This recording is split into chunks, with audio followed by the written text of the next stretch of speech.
Mike Dunleavy Jr. was in Europe, specifically France, scouting another phenom. Why? 2024 draft. But it's not even realistic the Warriors can get this player. We're going to break it all down for you on this episode of Warriors Digest. Randy Silver here. Go ahead and hit that subscribe so you don't miss any of the draft rumors and Warriors news daily. We have it for you right now. Let's dive into it. 2024 NBA draft. We have to start with this. Look at the draft lottery odds. We did not make the playoffs. The odds of us being in the top four, less than 1%. Fourth pick, 1%. Kings are baby brothers from the north of the Bay. Same type of thing. So the question is, why are we doing scouting of some of the top players in the NBA draft? If these are the odds that we have, it makes no sense. Well, look at this. The Warriors have a top 4 protected first round pick. So if we end up in the spot of the top 4, we keep our pick. If we don't, boom, we lose it. It's going to Portland Trailblazers. Now, a good organization always plans for everything. We know Warriors, they love being organized. So you do your due diligence. And who knows, maybe there's opportunity to trade. Who are the final 4 teams here? Top 4? Pistons, Washington, who we've already traded with before, Charlotte, and Portland, who we've traded with before as well. So maybe, again, we talked about in the previous video, how do you get younger, try to draft players higher in the draft, or you got to trade for young players. So maybe we can package a Wiggins, a Draymond, money to them if they want them and they're trying to win now, and we can draft some young players to retool this team around Steph. Dunleavy was spotted in France scouting the projected top 5 pick. Not top 5, potentially number 1. Number 1 pick in the draft. Who is it? Dunleavy, Santa Cruz Warriors GM David Fatokoe, and Golden State Warriors assistant GM Larry Harris in the house to see Zaccharie. Who is this guy? Another French phenom. Last year, number 1 pick in the draft, San Antonio Spurs. We know it was Wembanyama. Sensational, 1 rookie of the year.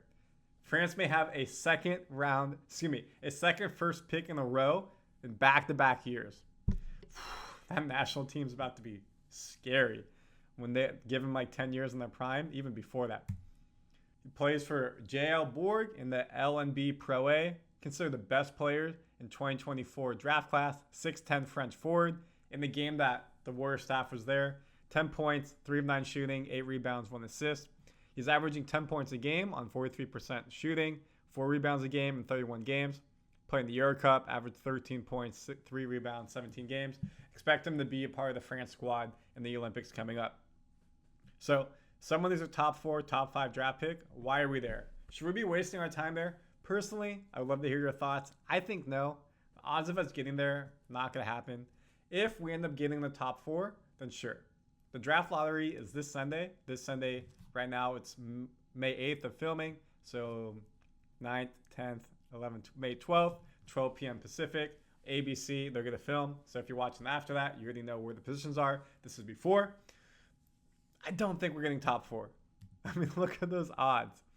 We will have the graces, the pray for, base God, Bay Area God, thank you, if we can get there. But I really don't think it's going to happen. So is it worth putting our resources, our time to looking at somebody who's not going to be in the top 4? No, unless you're looking to make a trade to get into that top 4. Maybe you're just doing your due diligence. But I think there's more here. I think there's an opportunity where you can trade salary into there, and you're trying to get there and do your due diligence and see who to pick.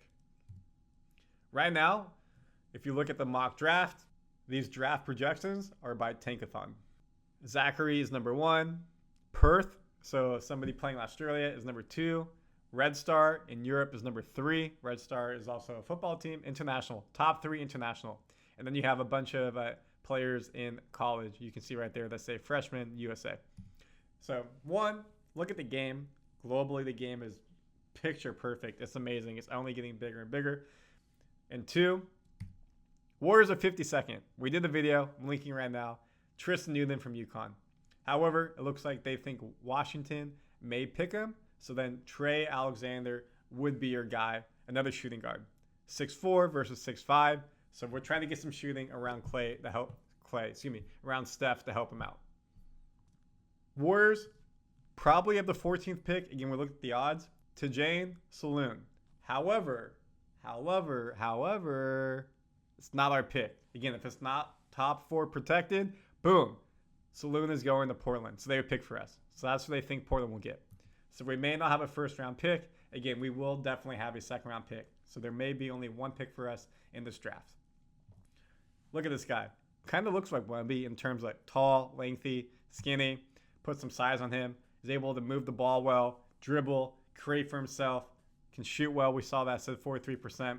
But he's not going to be there at the 14th pick. And again, we're not going to have the 14th pick because that pick is being given to Portland per trade. So, sorry, Warriors fans. Odds are we're not going to have a pick in the first round. We're not going to get potentially the number 1 pick in the draft, number 4. But the hope is maybe there's a trade there that could go for. So comment your thoughts. Do you think this was a good idea for the Warriors to go travel to Europe and scout this guy? Do you think the opportunity is there to trade to get up there? Or do we sit to the second round? Let me know your thoughts. Of course, subscribe here for more Warriors news.